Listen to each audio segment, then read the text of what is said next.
다석 사상으로 본 유교 중용 43번째 시간입니다. 오늘은 견물생심, 견물생심이라는 제목으로 말씀드리겠습니다. 경애하는 얼번 여러분, 중용에 이러한 말이 있습니다. 사람들이 다 말하기를 내가 짐승이 칠 덫과 짐승이 빠질 구렁 속으로 몰아넣을 줄 안다 라고 하는데 그 먼저 사람이 안 빠지게 할 줄은 모르는구나. 사람들은 덫을 놓거나 구렁을 파서 짐승을 잡습니다. 참으로 야근끼입니다. 미끼를 던져 놓거나 그물을 쳐서 물고기를 잡습니다. 사람들은 짐승이나 물고기를 잡으면서 어리석은 놈이 걸려들었구나 하면서 웃음을 머금고 잡아들입니다. 그렇게 영리한 것으로 보면 인간들은 도무지 실수나 실족을 하지 않을 것 같습니다. 그러나 알고 보면 짐승이나 물고기보다 나은 것이 없습니다. 아니, 짐승이나 물고기보다 더 어리석습니다. 짐승이나 물고기는 속아서 걸려들었지만 사람들은 뻔히 알면서 걸려들고 있기 때문입니다. 사람이라면 먹지 말아야 할 것을 압니다. 싸지 말아야 할 것을 압니다. 그런데 아무 것이나 먹다가 걸리고 아무데나 싸다가 걸립니다. 유영모는 시계에 있는 여우라는 것을 강의할 때 이렇게 말했습니다. 이 여우는 임금 노릇 잘하도록 임금에게 가르친 말이다. 그렇다고 이거를 꼭 임금에게만 한 것은 아니다. 지금은 교육 공동론으로 사람의 이상은 모두가 임금을 표준해서 교육하려고 애를 쓰지 않으면 안 된다. 특별히 누가 임금이 될 자격이 있어서 가르치는 것은 아니다. 지금은 전 인류가 이러한 교육을 공유할 자격이 있다. 누가 되든지 대통령 자리가 옛날 임금 자리라면 그 자리를 밟아 올라가는데 모두가 이 글을 읽어야 한다. 임금이 되자면 완인상덕을 삼가야 한다. 사람이 잘생겼다고 놀이개로 삼으면 덕을 잃는다. 미인뿐 아니라 군자, 소인, 친구, 어린이도 장난감처럼 놀리면 무엄이 나오고 사람의 인격을 무시하면 덕을 잃는다. 또 완물상지를 삼가야 한다. 어떤 물건이 신기하다면서 구경하고 갖고 싶어 한다.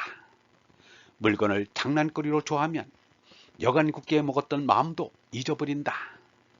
자기가 하는 일에 최선을 다해야 하는데 완물을 하는 바람에 일이 되지 않게 된다. 이 말은 우리가 명심하여 인생을 살아나가야 한다. 일생이란 그리 오래지 않는 것이다. 중국 한나라의 걸과 은나라의 주가 주지육림이 식의 덫에 걸리고 경국 지미인 색의 구렁에 빠져 죽었습니다. 그것을 보았으면 그 뒤에 사람이라도 그 짓을 되풀이하지 말아야 할 것입니다. 그런데 머지않아 주나라 여왕 유왕이 또 그렇게 했습니다. 지난 역사의 잘못된 되풀이였습니다. 이런 미련하고 어리석은 인간들이여. 삼국지로 유명한 촉, 오, 위 세 나라 가운데 유비가 세운 촉나라가 가장 먼저 망했습니다. 다음에 조조가 세운 위나라는 사마의 후손에게 나라를 뺏긴 뒤 진나라로 바뀌었습니다. 이 진나라가 마지막 남은 오나라를 멸망시켜 천하를 통일했습니다. 이가 진나라 무제인 사마염입니다. 사마염이 제위에 오른 초기에는 왕도를 따른다 하여 사치를 멀리하고 검약한 풍토를 기르고자 했습니다. 그런데 얼마 못 가서 초지는 어디 가고 사치와 방중에 빠지게 되었습니다. 무려 1만 명이나 되는 미녀들을 후궁에 불러들였습니다. 미녀들이 너무 많으니 황제 자신도 어느 여인을 골라야 할지 몰랐습니다. 그리하여 날마다 양이 끄는 수레를 타고 다니다가 그 양이 멈추는 곳에 후궁 초소에 들기로 하였습니다. 후궁들은 1만 대 1의 경쟁에서 황제의 사랑을 차지하려고 눈에 불꽃이 튀었습니다. 앞마당에는 양이 좋아하는 대나무 잎을 꽂거나 양이 좋아하는 소금을 뿌렸다고 합니다. 이러한 짓을 하면서 무슨 나라를 다스린단 말인가? 어디 사마염뿐이랴. 먹고 마시고 놀고 즐긴다면 불꽃 속에 뛰어드는 분화비처럼 죽기 살기로 덤벼드는 이들이 부지기수입니다.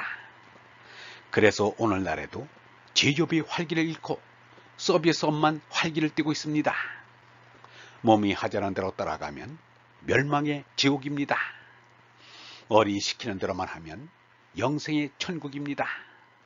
이런 간단한 이치를 깨닫지 못하다니 안타깝기 그지없습니다. 영문은 말하기를 사물을 보는 데는 두 가지가 있다. 꽃을 보고 곱다면서 그냥 보는 선천 관물이 있고 그 꽃을 꺾는 견물생심이 있다. 앞의 것은 천국으로 올라가는 것이고 뒤의 것은 지옥으로 떨어지는 것이다. 우리가 하느님 아버지의 아들로 나왔으면 고면 곱다고 그냥 느끼고 아버지에게 보고할 따름으로 선천 관물을 할 것이지 견물생심을 말아야 한다. 사람이 탐물 호색하다가는 짐승 노릇밖에 하지 못하고 마칩니다. 짐승 노릇도 제대로 못하고 끝납니다. 하느님께서 내게 허락하신 것밖에는 모든 것이 노터치입니다. 금촉, 곧 불가촉입니다. 인도에는 아직도 불가촉 천민이 있다지만 이 세상에 천민이 어디 있는가? 모두가 불가촉 귀인입니다. 어찌하여 제자의 몸에 손을 대 성희롱을 했다고 고소를 당하는가? 불가촉 관념이 철저했다면 그런 일은 없었을 것입니다. 배설물은 불가촉 오물로 알고 있습니다. 내 것 아니면 모든 것이 모두가 불가촉 오물입니다. 어찌하여 국세에 손을 대 국적 소리를 듣게 되었는가? 견물생심을 하지 말아야 합니다. 견물생심이 되면 나도 모르게 손이 닿지 않아야 할 곳에 미치게 됩니다.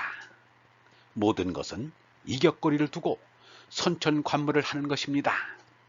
이렇게 마음을 먹으면 마음이 헤맬 까닭이 없습니다. 마음이 똥파리처럼 분주하면 안 됩니다. 오로지 하늘만을 향하여 길을 가시는 얼번 여러분, 하느님의 얼 말고는 그 어떤 물에도 생심하지 말아야 합니다. 견물생심이면 하늘길은 멀어지고 내게서 얼이 떨어져 나가 얼빠진 이가 됩니다. 우리가 가야 할 길은 오직 저 하늘입니다. 하늘이 우리의 목적입니다. 이리관지 삶으로 그 목적을 이루어야 합니다. 영성신학원 다석 아카데미의 하늘소리였습니다.